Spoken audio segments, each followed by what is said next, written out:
Hey guys, welcome back to Winter Wolf's Den. I'm going to bring in my co-pilot who's going to remain unnamed because he was a bit of a jerk 4 seconds ago, but we're going to get in here and talk about Penguin. Just came out. Let's burn. I appreciate you jumping on to talk Penguin. It's kind of a recent last second thing that we just kind of threw together after we decided we weren't going to co-op on Agatha. It just wasn't really your cup of tea, and I wasn't too sold on it anyway. I might do a solo, I might not. So we got The Penguin on Max. It's a show that I'm not sure I had high expectations for. It's coming off of a Batman movie that had Robert Pattinson in it, the Twilight Batman. Thank you very much. Not something I enjoyed greatly. It was like a 6.5, 7 out of 10 for me movie. So when they said they were going to make a spin-off show based on Penguin, who wasn't even like a main villain in the movie, I was kind of like, that's an odd choice. And now like the future of that Batverse is like contingent upon the success of this show. So it occupies an interesting sphere within the superhero offerings that we're currently getting. So we're going to break them down. Yeah, about the movie, the movie was a lot better than I thought it was going to be. One, because I wasn't a big fan of the casting of Batman, of who they cast for Batman. I think he looks a lot more like what Dick Grayson would look like as Nightwing. I think he has more of that look than he does of Bruce Wayne and Batman. But I think they did a fantastic job in that movie. It was, of course, it wasn't Christian Bale, even though I did like his voice better than Christian Bale's in the Batman. And I think it was a great story. And the guy they got to play the Riddler, and it was fantastic. But the reason why the other part to capture from this is something that we didn't notice. Now, this universe was supposed to take it's supposed to be separate from the DCEU. Like it was a whole nother just Batman movie. Yep. But did you notice at the end of the Penguin, it does hold the DC Studio logo now? Oh, no, I didn't catch that. You're talking about James Gunn's DC Studio thing, not DCEU, the new thing that they kind of kicked the logo back to the old comic book looking logo. Cool. Yes. Good find. A good Easter egg, man. Nice catch. So I did not. They've actually, so I believe that this is going to be the canon Batman for the new DC universe. That's a big deal because if they're going to open with, their first big movies, obviously the James Gunn Superman thing, and they haven't cast their own Batman. That's kind of ballsy putting Pattinson up there as the Batman for like a giant franchise of films going forward. That's interesting. It's funny. I missed that logo because I did something watching this show that I don't usually do. I stuck around after the credits because Max always has those kind of director interviews. They give you little tidbits. They give you a little bit of this, a little bit of that. And I think I'm going to do that more with this show. It was very nice hearing cast and crew talk intelligently about the thing they were working on, explain some of the reasonings that they went with, certain intentions, certain creative decisions. And it really made me, and this is going to be my one time, it made me think back to The Acolyte, where I'm like, it's, if we had anybody try to sit down and talk about their show on that kind of like introspective level, I would have laughed all the way out of the room because there's no way you could intelligently defend some of the creative decisions that show made. Like the director or the writer director in the show, I think it was Lauren LeBlanc, I think was her name, or Lauren something. I'm sorry, I don't remember her name. She's sitting there talking about Oz as a character and what motivates him based on things that happened in his past. They showed enough of in the episode and how it turned him into the person he is, and then it kind of informs the decisions he's going to make going forward. And I'm like, well, that's like normal shit. Like, cool. Like, you're telling me this show is just going to make sense at a glance, because that's all she needed to tell me really quick, that she knows what she's talking about. So here I'd like to point out, so we have a woman writing a male character in a modern crime drama, and it doesn't suck. It's not overly emotional. It's not feelings in hallways. It's not talking down to male characters. They didn't treat all the guys like a bunch of schlubs. They had one main female character in this episode who is a badass character, and we'll cover Sophia when we get there. I'm sure you're going to agree on that. But the Penguin has always been kind of an interesting character. I think you've got a little bit of research you're going to punch up. I know you did a little last minute prep work here, but I think he's one of those villains on the rogues gallery that, depending on the version you get, you either get this overly farcical comic rendition, like some of the really old stuff with the OG comic. Maybe you can bring up that first slide you showed me, the yellow one, that has like one of his first appearances on it.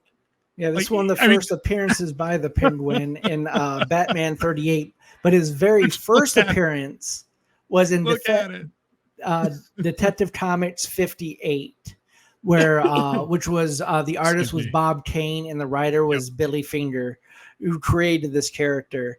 And one of the things was that he inherited all of his money from his father, and then he used it to create a crime organization. Syndicate. That's a good word for it. Syndicate, to punish all those who made fun of him growing up, as he was a little bit awkward. He had the long pointed nose, which you just see captured right here. He was also overweight, and he made bird noises when he walked. One of his main weapons, as you can see here as well, are his umbrellas. Very tech heavy umbrellas. That was his weapon of choice. It was kind of like the bat belt, it had like everything on it. I remember old ones like that. Like you see him, obviously he's got the glider, the flamethrower. I remember like the obvious sword, the obvious machine gun. Like there was a Tommy gun in one of them back in the day, like the old Burgess Meredith one. You could put the umbrella out as a shield and block things that were shot at him. And one of them had like laughing Joker gas and stuff. If you could think of it, he had it in the umbrella, you know? Now, the Joker has grown as the ages have grown too. One of his most triumphant, pun intended, comic book series was the graphic novel, The Penguin Triumphs. And this is taken from that comic right here, where you can see him being a little bit more vicious. Now, you can still see he has the umbrella with the Penguin logo there, but he has a gun this time. And as the different genres of Batman came out, like there was tons of different Batman comics, they always try to reinvent some of their characters, and the Penguin is one of the easiest ones you could reinvent because he doesn't have a set superpower. His superpower and his crime syndicate never explained how he actually makes his money until later on in some of the other ones where he was like a drug smuggler, or he worked gun smuggling as well. That's this one right here, right? He's a weapons dealer in Triumphs. Yeah. One of the only ones that kind of fit through a couple different versions of him is his club, the Ice Pick. I think that's what's called. The Iceberg Lounge. His nightclub. Yep, his nightclub. Now, one of the most famous for people of our generation is this version of him. Let me just get my screen share up real quick. I know where you're going with this one. This has to be TAS, right? This has to be the TAS one. Or it might be the DeVito one. It could be. I don't know, guys. It's 50-50. Let's see where King Z brings us on this next one. There we go. Here we go. The animated series. He went animated series. Okay. He skipped DeVito and went to this one. That's fair. No, I'm not. I'm going live action later. I'm going with. Okay. All right. Stick with the animated. All right. Yep. Sticking a little bit different here. So this is where this is a lot of. Yes. This was the animated series. One of the. Like Batman was already big in everyone's zeitgeist. Everyone knew who Batman was, but DC was always a lesser sold comic behind Marvel, especially during the 80s and the 90s with Spider-Man really X-Men. Dominating sales. The only one that really did well on the DC side was the Superman comics. So putting this together in like a cartoon that everybody was that on Fox back in the day? Like this, every kid that grew up in the 90s knew this show. 100%. This was zeitgeist, like you said. And then the next iteration of him took him into another realm that we are all familiar with, video games. And that's right here in the Arkham series. And here's the Penguin depicted in the Arkham series. And you can see the Iceberg Lounge here in the background, him smoking the cigar. They went from the old school cigarette extend thing to cigars. Just, one, we found out smoking is really bad for you. They didn't know that back in 1941 when he was created. But cigars, still not good for you, but still not good for you. Less. Do we have time for a quick Winter Wolf Stand PSA from the healthcare side of things, guys? As a healthcare provider, I got to tell you, smoking, in fact, still not good for you. King Z, carry on. All right. And we're here to help. We have the new animated series. and they kind of flipped the script on us. They and they created the female penguin. Now, this has been done a few times. Usually they're their own separate character instead of just gender swapping a established character. Here. Like Harley Quinn was pretty much supposed to be the female Joker. Right. So, but they created a whole new character for her. This time they didn't. And I think out of all of them, this was the easiest one that you could gender swap out of all of them. Probably. Because, like I said before, the penguin is established, but he hasn't really been like ironed out completely. So if you had to choose one, I do believe the penguin could fit that bill. Sure. But he's also not my favorite been version. depicted in live action, starting with the Adam West, who this was he was played by Burgess Meredith. Yep. Burgess Meredith. And you can see it is the classic 1941 version, straight out of the comic book version of the Penguin. You'll note the color scheme there, because that comes up in our live show today that we just watched earlier. I like that. That's a good vibe there. And then we got the Tim Burton Penguin, portrayed by Mr. Danny DeVito himself. Which this one version, he was like completely deformed. Yep. He deformed hands, deformed feet. He was like ostracized by his parents and like living in a sewer. This one here looks a lot like, well, not a lot like, but I can see some of the one of the first images you shown with the penguin. There was kind of a modern version with the gun, with the smoking gun. You know what I mean? Like the weapons dealer look. It looks kind of. This is Burton, so I mean, obviously it's dark and gothic, black and white, grayscale, like that kind of stuff.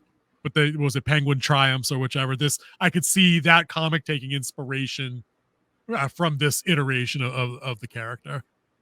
Yeah, but he's an interesting villain, because I think this is the kind of villain that they could have thrown in a Chris Nolan Batman movie, because there is no superpower here.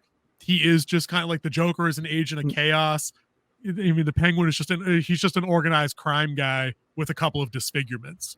You know, there's not necessarily need to be super strength. He doesn't need to feed on blood. He doesn't have to fly or heal wounds. He's just a gangster. Like, that's it. He's a mob guy on the way up. You know, so I think that this fits real world in that tone very easily to me. And we'll gets to talking about the show if you're ready. One of the things that I really liked about the show, perfect timing, is that Colin Farrell in the fat suit, like it's crazy how they can do that kind of work now with those kind of prosthetics on people that are really conventionally attractive and in good shape. Like, no one's going to call Colin Farrell like a not good looking dude that like women haven't been after for like 3 decades in Hollywood. But you scar him up a little bit, you put some padding on him. This looks like some dude at Walmart. I mean, I don't know. Well, like, what do you think just right up front about the look? Because I'm not sure I was sold on this dude in the movie, because he did get kind of punked a little bit by Batman in the Batman. He was very much almost comic relief to me in that film, stacked up against the other antagonists. But what do you think of the vibe and the look? The look is great. It brings into a more modern look of him. Once again, the cigars are a big part of his persona. The one thing you see a very lack of, except for the first episode, which are one of the things I noticed, is his lack of umbrellas. Like, he was carrying one early. Like, it wasn't a weapon. He just had one. He just had one. And I noticed it. I was like, yeah, here's his umbrella. Like, were you waiting for a machine gun? You were just waiting for the No, I wasn't that far. You're not getting it on this show, bro. It's not going to happen. Guarantee it. But keep going. But yeah, this is a great look for like a modern. Like, he's an underling boss. I guess you would call him a lieutenant, maybe at best. An underboss. I don't think he's even a lieutenant, because like the guys that basically told him to shut his shit down. And sorry, guys, we're doing spoilers because that's what we do. Because we're going to kind of just bounce around and talk about what we like. We're not going to do a beat sheet here. The guys that told him to shut his action down at that halfway point, they were kind of lieutenants underneath the guy that Oz killed at the beginning, who himself was the son of the boss that existed and died during the Batman movie. So Oz is somewhere down here. Like, he's street level. He's like one guy up from street level just about, and that's it, I think. Yeah. Which they did recast. Did you notice that? They recast Falcone for the series, than they did in the Batman. Because he's dead. Who cares? Yeah, but we talked about budget all the time. You don't have to pay that actor likeness rights. Yeah. You need to pay this guy a much less fee. You pay the dead actor. guy nobody. Yeah. They could have put you in there and be like, dude, just lay down on the ground in a suit real quick. And then they had a picture of him, and you notice that the picture was a little bit different. Yep. But I did not know Strong Batman was actually the recast as Fartone in this. True. So yeah, I think that the vibe right off the rip for the character works. One of the things I liked is that they gave him the physical deformity to his foot that causes him to have the waddle walk. And I'm like, dude, that's a clever way that like some asshole is going to stick him with the nickname Penguin and he's going to kill him. You know what I mean? Yeah, like, it's because he waddles like the penguin. You know what I'm saying? But it's not because he's got a giant beak for a nose. I mean, he's got a weird nose, but it's not Pinocchio. You know what I'm saying? He's got a couple of scars. He's got regular hands. He doesn't have DeVito hands from Batman Returns. It's just basically he's kind of heavy. He's in a fat suit, but he's got the dude. When that sock came off, dude, I almost threw up in my mouth. And I've seen some shit like that in the hospital. You know what I mean? Like they nailed it on the prosthetic work for the broken foot that needs reconstructive metatarsal surgery. That's for sure. But like let's just talk about the vibe of the world real quick. I think they ported over Gotham from the movie really well. I thought all of that looked great. It's all rainy all the time. It's kind of dark and kind of crappy looking. Like, they did some daylight stuff, which was all right. But it felt like Gotham to me. Like when it was nighttime with all the bridge underpasses and the trash and shit. Like I thought that worked. It's like they took the layout of New York and then put the Chicago vibe into New York. Yes. That's how I would describe Gotham. Like the design is of New York, of Manhattan, because it's like an island. It has the bridges out, but it has the Chicago vibe to it. Like the look, the feel, the dinginess.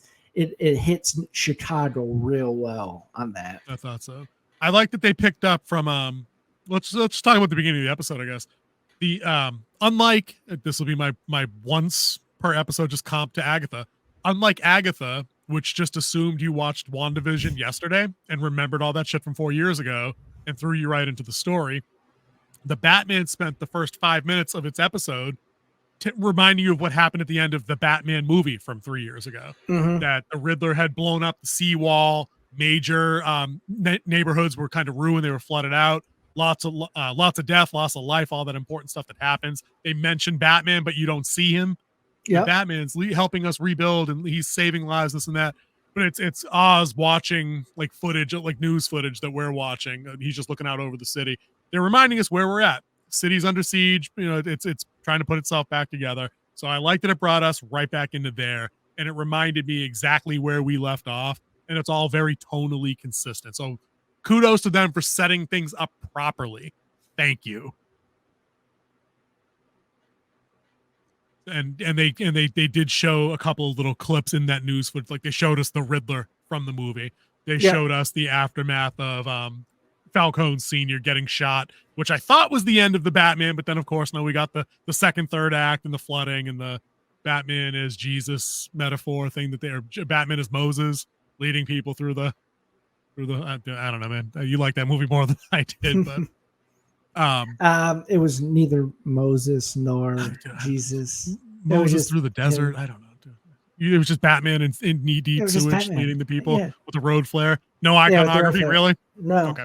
Yeah. Superhero movies aren't known for that at all. Looking at you, Superman. Superman. Yeah. Yeah. That's what happens. But so they use their time wisely. We got a runtime. What do we say? It's over an hour. It's like an hour and 7 or something like that. I think it was an hour and 12, including their 10 minutes of ending credits. Yeah. But that did include some director stuff after that. So I was with that.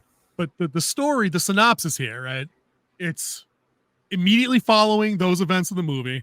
Yep. Oswald's kind of doing, he's doing his thing. He's in the aftermath of Falcone dying. They start right away building what this character is going to look like, how he functions, who he is. Because he's taking a sledgehammer out of his car and he's going to like his boss's loft to like get all the documents that had all the dirt on all like the city officials, the other crime rivals, this and that. He was gonna lift a couple of jewels and things like that. But homeboy's son comes in, and Oz has to talk his way out. And this is one of the best parts of this character for me so far, is we know he's prone to violence. We get that. We know that from multiple versions of this character. But his first intention everywhere, and he even says this verbatim later, is when I'm with people that think they're big, I make myself look small because it's going to catch them. It's going to make them off guard. They're going to underestimate everything I do. So he immediately doesn't panic when boss's son pulls a gun on him and says, my dad's been gone a week and you're over here robbing our shit. He's like, nah, dude, fucking jewels are for you. Your dad wanted you to have them. What's our first move, boss? And basically talks this jackass down in order to gain his trust, and only lashes out when this idiot boss's son shits all over like the one important story Oz has to tell him about like men like his father and like who do you want to be as a boss? You can be like your dad and like this other guy Rex I knew. And he's like, that's fucking stupid. So he's like, oh, okay.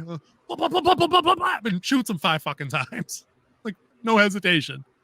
What did you think of the setup? Because I thought we learned so much about Oz right off the go, and I love that. There's no question who he is as a character on those first 5 minutes, 10 minutes even. He's someone who's probably been pushed a lot through his life. You know, after we saw the foot later on in the episode, and like his disfigurements, his waddle. So he probably has some inferiority complex. But he was talking about what made him pretty much want to be a mobster to begin with was this guy who was he was the mobster of like the town. Like he was like the enforcer of his neighborhood. But he knew everybody and he was there and he was like, he would help people out. Like he saw that side of the mob, which the mob's been very known to do that. Bringing out like turkeys on Thanksgiving and feeding the hungry and stuff like that. The romantic side of organized crime, right? Yep. The taking care of your neighborhood side, the whole part of why the mob kind of was able to grow power in certain neighborhoods is because they were there where everyone else was failing them, right? And people would turn a blind eye to the illegal activities and how they got that money because, well, these are our guys. They're not the government over there. These are our guys. It's just gang stuff. It's gang stuff. Makes sense. And it's even different than modern street gangs. Like there was a class to the mob that modern street gangs is just about territory and owning land. There, it was about neighborhood. It was about community. It was about family.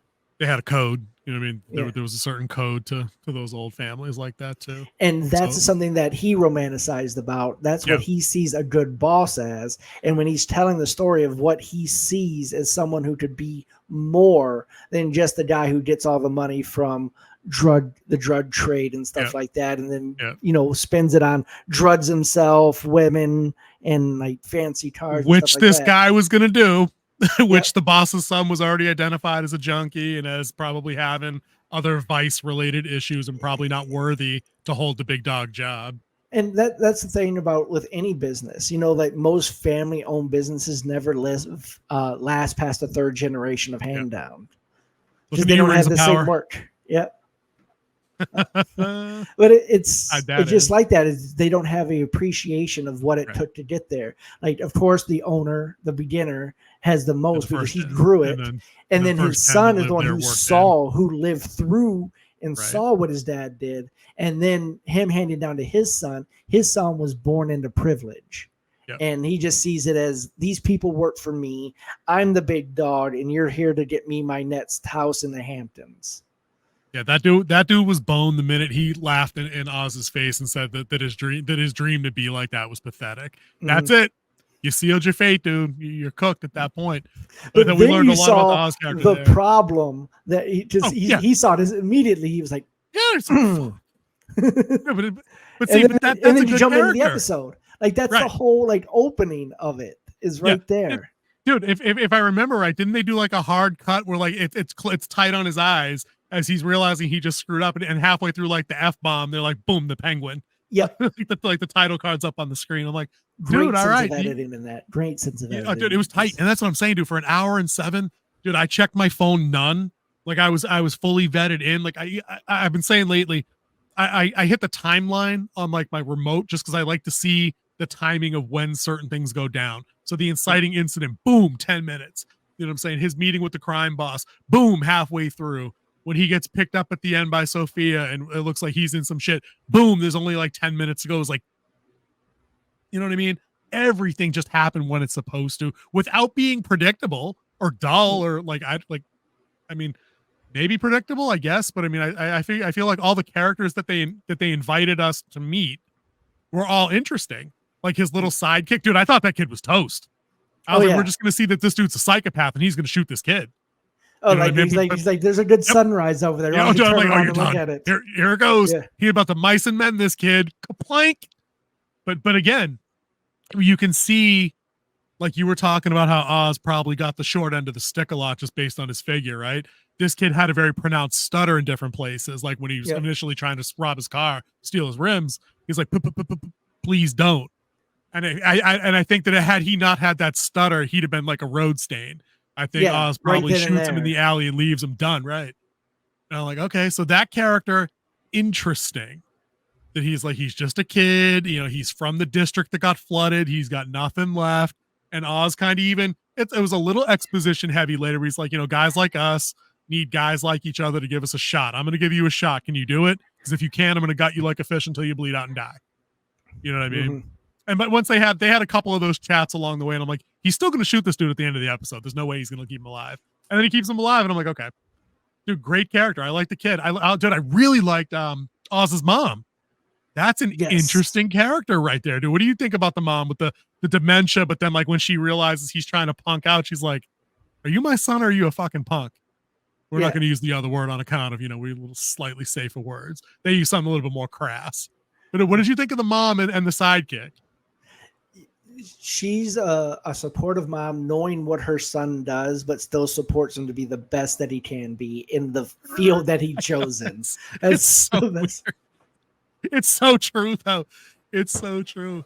I love the dementia angle in there. Yeah.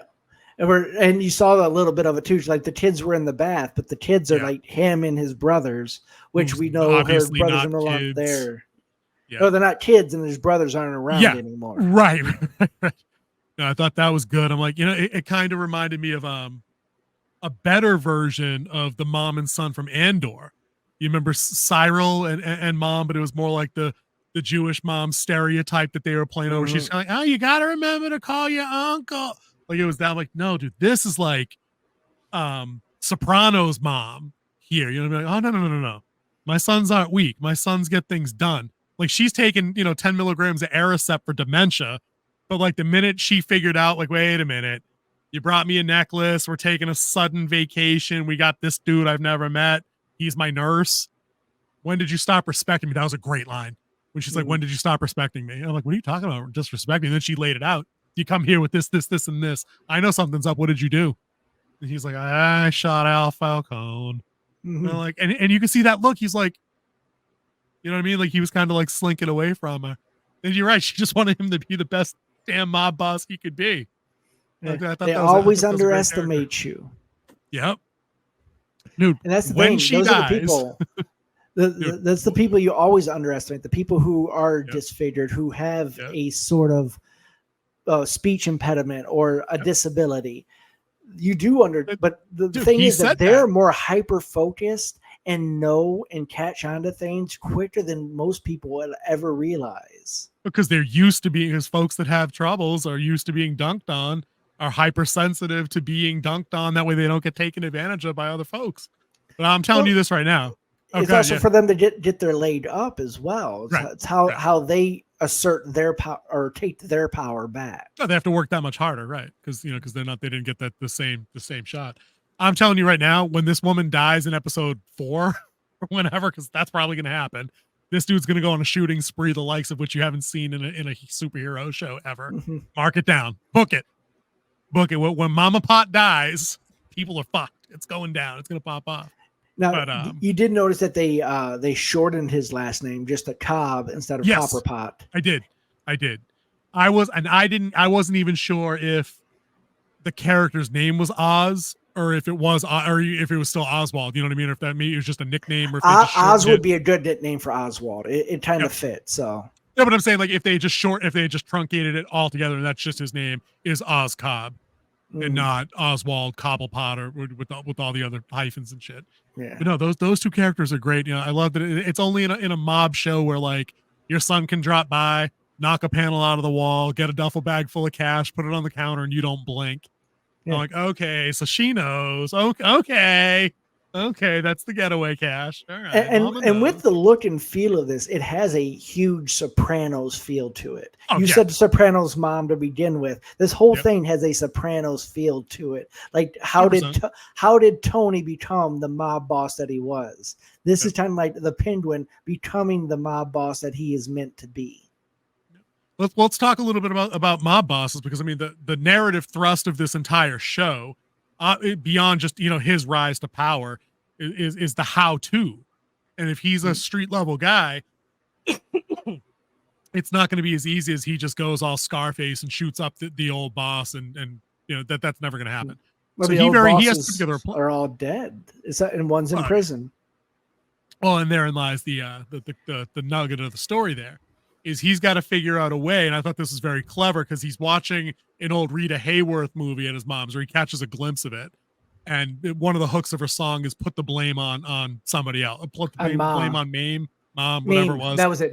Put the right. But it was basically put the blame on. So he starts concocting, because this character is smart. He knows he can't just machine gun his way through or lie his way through it all. Right. He's got to commit to some maneuvering. He's got to pit two families against each other, and that's the play here. Because I remember when he went into prison, and it was Blackgate Prison, which I thought was very cool. So you saw the visitor badge, just at Blackgate. I'm like, dude, dope. All right. Yeah, Blackgate and Arkham, they've brought them both up. They mentioned it. We're going to talk about Arkham right after this, right? We're going right into it because that's a great character, and I'm digging that, because I wasn't expecting that, because I don't know that character all that well. If she's in print, I don't know. I'm sure she is, because I think all these mobsters are involved in various books at some point. But he goes to Blackgate to meet up with the former Kingpin before Falcone, who was John Marconi. It was the family that was there, played by the immortal Clancy Brown. Kurgan. There we go. And 7,000 other awesome things. So that's neither here nor there. So he goes into prison to talk to this dude to be like, listen, I'm sick of working for these guys. They're going to close down my outfit. And that's actually the inciting incident, really, is not only does he have to make sure he doesn't get picked up for the murder of the boss's son that's taken over, he gets called in because the idiots running the family now are going to close down his street level drug operation and move it to a different area in Gotham that he won't oversee or whatever. And he takes that kind of personal. So when he gets all that news, he takes that and combines it with guy. Dude, what else was this dude in? Most recently, the Jack Ryan series. I didn't watch that. He's in something. Is he in Better Call Saul? His name's Michael Kelly. He's in House of Cards, Jack Ryan, Dawn of the Dead, The Lioness, Chronicle, the one where the kids get the superpower. They find a meteor in their backyard, and the Adjustment Bureau. I've seen the Adjustment Bureau. That stupid angel-related movie with Matt Damon. He looks like somebody else that I know. Yeah. Anyway, so what were we saying? Oh, the Penguin, he just goes by Oz. It's not the Penguin. Goes into Blackgate. He's talking to the former crime boss. He's like, listen, I'm going to jump ship. These guys are douche nozzles. I want to help. And he lays it on him. But Clancy Brown's like, dude, I don't work with people that sell loyalty like that. Are you out of your fucking mind? Like, you need to piece up out of my prison before this is it. And Oz just keeps talking calm, like, I'll come back in a couple days. We'll talk again. Cooler heads, this and that, blah, blah, blah, blah, blah. And then he gives him the guy's ring back that Al Falcone had taken from him when he had stolen power from him. No, actually, it was taken from Carmine. Took it from him. That's Al had it when Penguin shot him. He got it from his father, who took Carmine, who had taken it from Dippy Doo when he got sent to prison. Because he's the one who also ratted on him to get him out of the picture. Right. So this was his way of very obviously trying to earn favor with that guy. But until I figured out, several scenes later, I'm like, you don't think that your current mob family has guys in jail that just saw you go in and talk to this dude? Aren't they going to talk? Isn't that going to be a thing? Shouldn't you be watching your back for that anyway? And then, the whole episode goes down. You're like, oh, he's going to play these clowns against each other. Interesting. Because he's smart. He knows he can't just, like I said, go all Punisher on some shit. So we're going to have to watch to see how this all shakes down. But then, like any other good plan, it doesn't survive first contact with the enemy, because Al Falcone's sister, Sophia, whom had spent some time in Arkham Asylum, like you were just mentioning, is suddenly released. And she is super attractive. Just saying. Kristen something or other. Maloney. Yep. Something like that. Very better pretty. known from How I Met Your Mother, as well as a movie called Palm Springs. Never watched that either. It's her and Andy Samberg. I didn't watch a whole lot about How I Met Your Mother, but very attractive. So she shows up at the meeting that Oz gets called into, and he's like, oh crap. And she overheard everything that they were telling him. And then his counter about, oh, I know something new is coming out, drug related. It's going to change things up, this and that. She hears all that stuff, puts it together, invites him out to lunch, and she basically corners him, setting up yet another instance where he has to be smarter than everybody else and talk his way out of the problem. So she's like, well, my brother and I were in on that deal together, and he didn't tell anybody about that. Now you're over here telling these guys about that with absolute confidence that he's not coming back. So which is it? And then he's like, oh, well, no, your brother brought me in on that because he didn't tell me you knew about that at all. Holy crap, you were in on that? Excuse me. So he's always maneuvering a conversation to get people to feel better about their suspicions, to like alleviate their suspicions. But she's not stupid, because she's put together all the little details and keeping track of things and runs her own little investigation, which gets us into like the third act of the long episode, where like he's going back to check on some stuff and she spots his car and sends the goons, which was awesome. Yeah, and Sophie Falcone is known in Batman. She was in a limited series, Batman the Long Halloween, that was in 1996, 1997, where she is the killer, something of the Hangman. They call her the Hangman, but it was actually a longer title, and they just shorted it to the Hangman. They said something about Hangman in this episode, didn't they? Yep, they referred to her in her trial of what she did. They didn't hint at what she did, but she was back from Arkham. They did talk about that, like, oh, you're back from Arkham. So you know that, and we know that Arkham is the prison for the criminally insane. Yeah. So, and she's been rehabilitated and left back out. She's known as a serial killer in the Batman series. She has no superpowers, just and her notable alias is the Hangman. She's a femme fatale with mob money. You don't need any superpowers. Like you're good to go, man. But I think that's a good pairing. Them two in the scenes they shared together had a lot of good chemistry. It looks like they have some history together. We don't know if it's romantic or not, or if it's just somebody that they grew up together. Like, and she's in the family, and he's just like the hanger on, like the underling kind of thing. But there's definitely no love lost by the end of the episode, because she enforces her will after she realizes that he's kind of fleeing the scene. She returned back, and why did he go back? Why was he going back to where she saw his car? I must have missed that part. Like when she orders her goons to chase him, and then they do the high speed chase. Like she's like, oh nope, gotta go. He's like, oh fuck, I gotta bounce. I don't remember why that was suspicious or not. Like why couldn't he? Well, they were there looking for him. I think that was one of his like sites that he controls. Like he does the factory which creates the drops that he's supposed to shut down. It was one of his known sites. When he solved them, he knows they're here after me. But so you think she figured out the brother part, or she had already had enough suspicion about the brother that she was just going to go get him no matter what? Yep. Okay. Because they laid it out perfectly, and then the plan above it was even better. That he outthought them on every turn of this. Oh, dude, yeah, we're going to get into that right now. You may have to lead us right into that. That's like the ending of the show. Yeah, so they went in and they said that they checked out the lounge, and the lounge was clean just like he said it was. But they said outside, they said that you saw your car, and they brought one of the other kids that was with Vic trying to steal his rims there, and they beat him. Like you see that he's been beat. Like they interrogated him. Oh, they worked him. And he said that they remember your car out there that night. One of the downsides of having purple car is that it's very memorable. It's plum. And then he plays off of that. He's like, no, he's lying. I'm not lying. He's lying. He said, are you and then he sat there and she just kills him. And it was she's like, would you do you just want me to take your word for it and kill him? He's like, yeah, do that shit. And she's like, yep.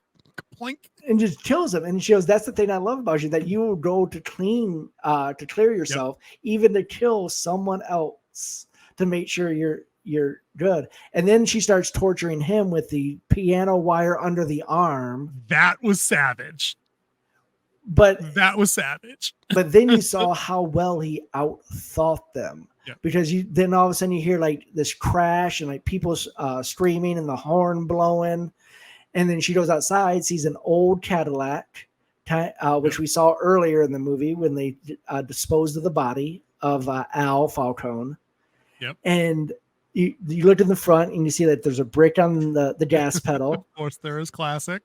Yeah. And then they open the trunk and she sees that her dead brother shot in the chest and like just completely like drained out. Like he's been dead for like almost 48 hours at this point. Yeah. 2-3 days minimum. And one of the things was his pinky finger was cut off. And written on the lid of the trunk, payback. And then so he's there laughing. Oh, that was as he's so duct taped to the chair. Yep. And then he gets out. Bare ass. So it clears his name because he had nothing to do with it because he's there being tortured. How did he have anything how did he make this happen? And then he gave the ring to Falcone. Now Falcone's gonna be, or not Falcone, but to get back to Marconi. And you're going to see him running around wearing the ring in prison, knowing that he got it back. I got my ring back somehow, right? Yep. But see, but you know what? As cool as that all is, though, how does that not raise any suspicion that somebody else on the inside of Blackgate tells either wouldn't have to tell the Marconi, like wouldn't go back and tell the other Falcones or the other Falcones that, hey, we just saw Cobb in here talking to this guy. We just saw him give the ring up. I think that's kind of, if there's a shaky part in the story, it's just that detail. Like they weren't in an isolated interrogation room. Your enemy when they just sent your dead brother back to you in a truck. But is it believe my enemy or what? But it doesn't have to be believe my enemy. It can be like a Falcone in jail saw me do that. So do you believe one of your other guys that's doing time for you? You have to go back to the Batman for that. There was no Falcone in prison because the police worked for Falcone. Oh, so none of their guys. You're saying none of their guys were in Blackgate. Yep. Okay, all right, fair enough. That in world that would explain it. But like my Law and Order interpretation of how that would work would be like, nah, bro, you send a lawyer in to do this kind of scheming. That way, no one knows that you actually went into Blackgate and we're talking to like the rival. You know, you got to do that shit like Carlito's Way style. You got to send Sean Penn in there to meet with the dude. You don't go in by yourself. But dude, I loved it as a crime show.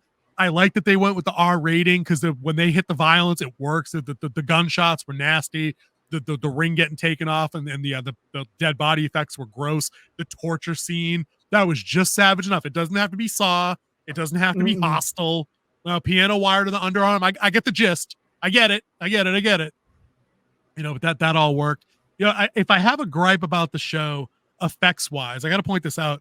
The high speed chase in the Maserati looked like dog shit. It looked like PS2 Need for Speed to me. I thought it was rendered terribly. Did you have any thoughts on that at all? Did that stand out to you? Well, one, you have a guy who is with a club foot. No, not the skill of it, dude. The look of it, like it looked rendered. Go back and watch. It looked rendered poorly to me. It's not real footage. It's 100% they didn't close the road and drive that car like that. Like it looks like shit. When we're done, go back and check that out. I'm telling you. But dude, that was it. Like that's the only. Sorry, guys. Wolf's feeling it today. That's my only gripe for the episode. I love the character work, all of it. And again, I said I was only going to do one. Like, dude, you watched The Acolyte. It broke your soul. Are these characters just not more professionally well written, well developed, well performed, like well informed, better directed? It goes into what we've said time and time and time again. If you give it time to breathe, it will be better. Trying to shove 10 pounds into a 5-pound bag, stuff's trying to fall out, and you're going to get stuck with half what you're trying to get through. I mean, The Acolyte probably could have been really good if they gave it more time to breathe. It was just poorly executed. Yeah, but it was on a craft level.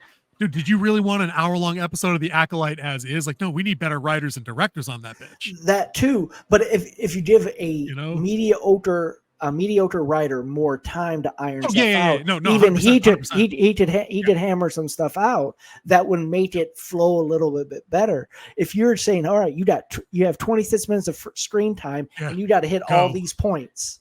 Yeah, it's rapid fire, and it's going to be crap. And you can see a lot of that. I know you're not going to watch Agatha. I'll just tell you, a lot of what happened in Agatha all along through those first 2 episodes that dropped were they weren't as criminally stupid as it was in The Acolyte, where like with fire in space and just like, oh, we're just going to go here. They did all that same stuff, but it all made mostly sense, I guess, like within the context of what they were doing. But there's still no stakes, no tension, no obstacles because they don't have time. The episodes ran for 35 effing minutes minus the credits, and like everything just moves A to B to C to D. Like on this show, there's like 2 moments where like you think this dude's boned. You think that, or you think that the sidekick is boned. Like, oh shit, Oz is gonna have to kill him now. Oh, they're chasing Oz. And I love the bit where like they chase him into like the relief center, and he leaves the door open in the car like he was just gonna escape on foot. So these assholes will get out of their Escalades and run in there. And then the trunk opens and he hops out and gets back in his car. And then he just gets his ass kicked a little bit. He roughed that first dude up though. Air freshener to the eye, payoff. And then he gets hit by a bus. And he got hit by a bus. The kids' school bus. The kids look out the window. He's just like, and he waves. It's sick. And then he gets knocked out. And then he gets pistol whipped, right? But I think that again, grown-up show, clearly written, performed, directed, funded, produced, whatever, all the people below the line, all the technical stuff. This is an actual real TV show. Mm-hmm. I'm going to look forward watching this week to week. It's weird. I think the next episode is on a Sunday. Like it's not recurring on Thursdays. I think the next one's Sunday, the 29th. Yep. I think that was in the after. Yeah, that was at the end of the show in the wrap up. But I enjoyed this way more than I thought I was going to, just based on my middling enjoyment of the Batman. But if we're at that part of the show where we're doing numbers, I think we're probably at that part of the show where we can do numbers. Let me get your take on out of 10 points. So what do you think out of 10 scale? I think it has very strong Soprano vibes. It's a new modern take on the Batman universe, and the as they tried to poorly do with the Spider-Man villain verse. I think that doing the Penguin is a very interesting show that could lead into the Batman part 2, which I believe that they are in production of right now. Yeah, I think so. So I think this would be a good bridge series that could lead to it. You know, like how shows are supposed to when you have them in a cinematic universe. I'm shocked. And how MCU doesn't do that at all. Yeah, so I'm going to go with 4 out of 5. 4 out of 5. Okay, I was going to say 4 out of 10. What? All right. Got nervous for a minute there. Good. If we're doing 5s, I guess I got to give it the same. I see a whole, maybe even a 4.5. I was not, my boredom factor is a thing for me now with shows. If I'm bored, I don't care if it's technically good. If I'm bored, it's going to start counting for more. You know what I mean? So for me, dude, that's such a badass picture. 4.5 out of 5. I like every single character they introduced was well thought out, well designed, well executed. I like the environment. I think they're going to tell if they can manage to pull off the whole warring mob family thing. That's what I want to see. If it deviates from that, if they manage to tell that story, I'll be happy. If this somehow turns more into, if we get like a bait and switch, like on Mandalorian season 3, and the story becomes more about his relationship with Sophia or his relationship with his mom, or somehow he ends up in the hospital for 3 episodes. So they give us 3 bottle episodes about what happened to Vic's family when the precinct flooded. I don't care about that. They gave me just enough about all these characters to make them interesting supporting characters, but it's the Penguin. It's his show. So as long as they execute on that, I'm good to go. So based on what I saw after the credits with the what to expect on the Penguin, it looks like they're going to dive more into Vic, but not as a flashback, more of like they're telling the stories he goes along, and it's going to introduce certain things of his life that you're going to see. I mean, listen, supporting characters need to be developed as well, but the primary focus needs to be it's their development in support of what the protagonist and the main character is doing. You know, I don't care if Vic won his 5th grade spelling bee, unless that's what caused him to have the stutter in the first place. Like he panicked so bad and then he ended up developing a stutter after the fact or something. But then even then, that has to have additional implications in the future other than just how that might have saved his life when he met Oz in the first place. You know, like we don't need to cite the Last of Us thing. Like we don't need an episode of Sophia in Arkham that doesn't have the Penguin in it, like not in a jail cell. Like unless he's in there with her, have that episode. Maybe that's where they met. I don't know. You know what I'm saying? Like in a previous institutionalization. But if they just want to bottle that into like, oh, this is what happened. The guards were mean to me and dehumanized me. I don't need to see that. Like I just like they don't have. I mean, do we know how many episodes they got? What are they at? 8, 10?